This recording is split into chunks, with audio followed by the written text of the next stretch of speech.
I answered the door for a guy who was dressed as a UPS driver, had the logo on his jacket and everything. I assumed my parents had ordered something that I needed to sign for, so I answered it.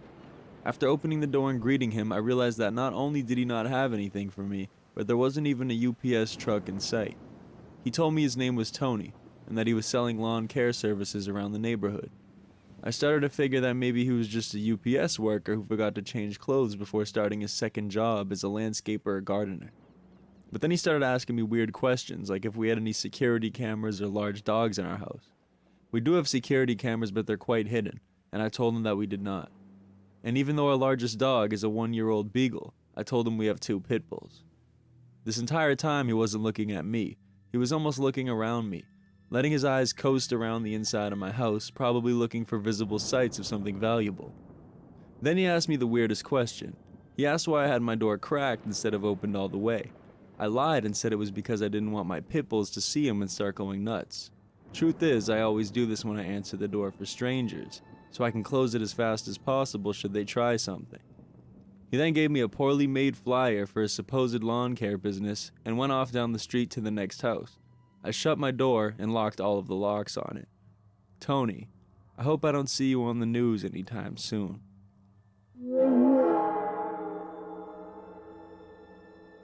This incident happened about 5 years ago. This is a story that I never really tell anymore because most people are either uncomfortable hearing it or make well-meaning comments about what I should have done in the situation, without really understanding how differently your mind works when you're experiencing absolute panic. But you guys seem to get it. So here's my story. I was living in a relatively nice apartment in downtown Memphis working as an optometric technician. I arrived home from work at my usual time, around 4:30 p.m., unlocked my door, and I went inside. I set my phone, wallet, and keys on the kitchen island, hearing my heavy metal front door swing and shut loudly. I began taking care of some errands around the house. Having grown up in a small town, it was a habit for me to not lock my door during the day, especially when I knew my husband would be home soon anyway. I've never forgotten to lock my door once in the 5 years since this day. I walked through my bathroom and into my large walk-in closet and began hanging up the laundry that I'd started earlier in the day before work. My front door opened, and I smiled with surprise. My husband was home a little early, and I happily called out to him, "I'm in here, love." I was met with silence, and slowly began to feel that sinking feeling of something is wrong crawl up my spine. I tried to shake it off, thinking my husband simply hadn't heard me, and walked out into my living room kitchen area. Standing on the other side of my kitchen island was a complete stranger. He was male, older than me. I would estimate 50s, but it's hard for me to recall the exact facial features or details from this moment, and was just standing there, staring at me. No ski mask, no weapon, just watching me. I wonder if he'd maybe walked into the wrong apartment and was going to apologize and leave, but as he continued to stare, I realized I needed to do something other than just gape at the stranger in my house. I stood taller, puffed up my chest in an attempt to look more threatening, which is hard to do as a small female, and used a loud, clear voice telling him to get out of my apartment, that he had no business being here. He completely ignored me like I hadn't spoken. Then he began to pick up my things, my cell phone, my keys, my wallet. He picked them up methodically and put them in his own pockets.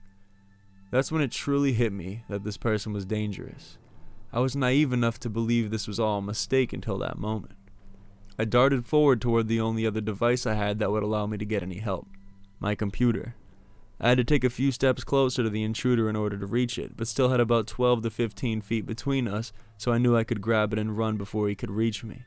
As I picked it up and turned to run, I saw him start to move after me, and I sprinted back toward the bathroom because it was the only place I could go and put 2 locked doors between us, my bathroom door and the closet door. I slammed and locked the first door, and within seconds I could hear him messing with it, trying to open it. I ran into the closet and locked that door too, opening my computer and getting on Facebook Messenger to contact my husband. I sent message after message, pleading with him to call 911 and tell them that there was an intruder in the apartment. He got the messages within minutes and assured me that he had a dispatcher on the phone, and was leaving work himself to try to get to me if he could. I waited and waited. The bathroom door opened and the intruder came inside. He moved to the closet door and started trying to break that door down too. Here's the part where people usually start giving me advice on how I should have acted, but all I can tell you is that I was frozen. With fear, with shock, I don't know. But I didn't scream or cry or search for a weapon in that dark closet.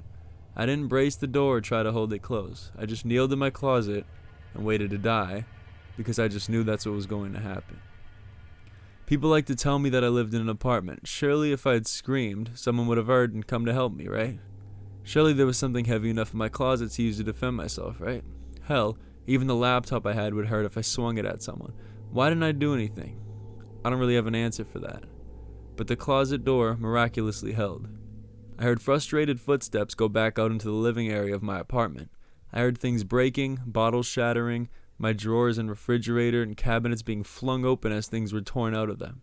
I continued to sit in that closet, silently crying, wanting to leave but feeling that death was inevitable. I feel awful about my selfishness in that moment, but I messaged my mom, who lived a 15-hour drive away, and told her what was happening. I desperately wanted comfort and to tell her how much I love her. I'm not a parent, but I can only imagine the fear and helplessness I put her through, knowing that her daughter was in danger and there was nothing she could do to help. She messaged me constantly, begging me to keep replying. I told her I would as long as I could, but I also told her to tell my brothers I loved them, to help my husband through whatever happened next if it ended bad for me. The intruder started messing with the closet door again, mumbling disjointed words that I couldn't really distinguish. I remember hoping that the police would get into the apartment before my husband, that he wouldn't be the one to find me in whatever state this invader left me in. The front door opened again, and it was my husband shouting for me. The intruder walked out toward the living room and kitchen area again, where my front door was located, and I opened the door and darted from the closet to find my husband on the ground with him, pinning him in place. The man kept mumbling, at times yelling, but never really put up much resistance. This entire part is a blur for me. I remember feeling like the room was spinning, filled with fear mostly for my husband at this point. Eventually, the police found the apartment. It took them about 25 minutes to arrive, which still blows my mind. I know time seems to move slowly during scary situations, so I thought it was less than that. But from the time my husband dialed 911 to the time the officers arrived, it was 25 excruciating minutes. This isn't intended to bash them in any way, it just always seemed like this was an unusually long response time for a home invasion. They got my things back from the man and took them out of my apartment. I numbly went through the process of filing a police report telling them what happened. One of the officers commented that I should really keep my door locked at all times. I remember feeling like he was being insensitive at the time or blaming me for what happened, but later recognized his words were coming from experience. I'm sure he's seen the situation end differently for other women. Within 30 minutes, the scariest incident of my life was over, but I've carried the fear, the violation, the anxiety of having someone intrude into my space for years. If it happened to me once, it could happen again. If you made it this far, thanks for listening. A year after this took place, my husband and I moved to the Midwest for his job. We selected a safe town with a nice apartment complex and chose a third-floor apartment with only one point of entry. I looked up every statistic on crime for the neighborhood, finding that an isolated incidence of car theft was the only thing reported in decades. I still couldn't sleep at night. It was definitely better than staying in the same apartment in Memphis, but my husband often works night shifts now, and I simply couldn't continue being terrified to sleep at night. I realized my biggest fear wasn't that something could happen again, but that if it did, I was just as unprepared now as I was then. I hadn't changed anything other than locking my door, and I knew I would likely freeze up again and leave my life up to being able to hide well enough, or having a door hold long enough to save me, and that was unacceptable. I walked into a martial arts school with an excellent self-defense program, introduced myself, and started taking classes. At first I was quiet, hiding in the back of the room and generally keeping to myself. My instructor, who was both incredibly kind and incredibly insightful, slowly built up my confidence and brought me out of my bubble of fear. After several months of training, I finally shared my reason for taking classes with him, and he's worked with me tirelessly to give me the ability to protect myself in any environment. I've been training for years now, and the difference it made in every aspect of my life is unbelievable. The meek, quiet girl that waited to die in her closet doesn't exist anymore. I am confident, I am strong, I am worthy of living and protecting myself in my own home. I no longer am ashamed of how I handled the situation I was in, but I also understand what steps I can take to assure that I'm safe. It wasn't easy, it didn't happen overnight, but it was worth it. Thank you for listening. The house I grew up in was very large, with my bedroom being at the front of the house by the street and my parents all the way down the other end. The garage was next to my room with the window looking in, and I would keep this blind up to help me wake up in the morning. My bed was then against the other window which faced the street. This story happened when I was 16 or 17 and I'm a girl and I don't have any siblings. As a teen, I tended to stay up quite late, cruising MySpace and chatting to friends on MSN. One night I was sitting in bed doing so, and it was around 4 a.m., when I heard distinctly human snoring coming from the other side of my window. I quickly ran down the other end of the house and woke up my parents. My dad went to investigate and he said it must have been a possum or a koala as there was nothing there. The next night it's a similar thing for me. Stayed up late, except this time I'd turned off all my lights and was just laying in bed listening to music very softly. About an hour later I hear a bang right outside of my bedroom window. Now after the night before, Dad was grumpy enough at me for waking him. I lay there for a few seconds longer, contemplating what to do as I knew he'd be angry at being woken a second night in a row before I said fuck it and legged it down to my parents' room. Dad wasn't having a barf at this time, so Mom said she'd walk me back to my room. Upon getting to my room, the light in the garage was now on. Remember, I keep this blind up, and I swore to Mom that it was off before. She went and got Dad, who went to investigate, and found the roller door up. As he walked toward it, it started closing. He thought the electricals must have been glitching as it was a bit stormy, and we all went back to bed. The next morning, Mom woke me up to apologize. Someone had smashed our car window open and stolen the roller door remote.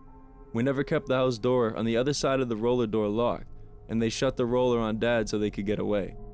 I always think about if I had stayed in my room any longer and heard the door going up and seen the person walk past my window. What would I have done, as there was no way I'd be able to get to my parents' room in time. To break in the middle of night, knowing full well that everyone was home, still gives me the chills over what could have happened. My parents then went away for the weekend, leaving me on my own. I slept the next few nights in their room with the door locked, my hockey stick, every knife in the house, and the house phone in the room. Not a lot of sleeping happened though.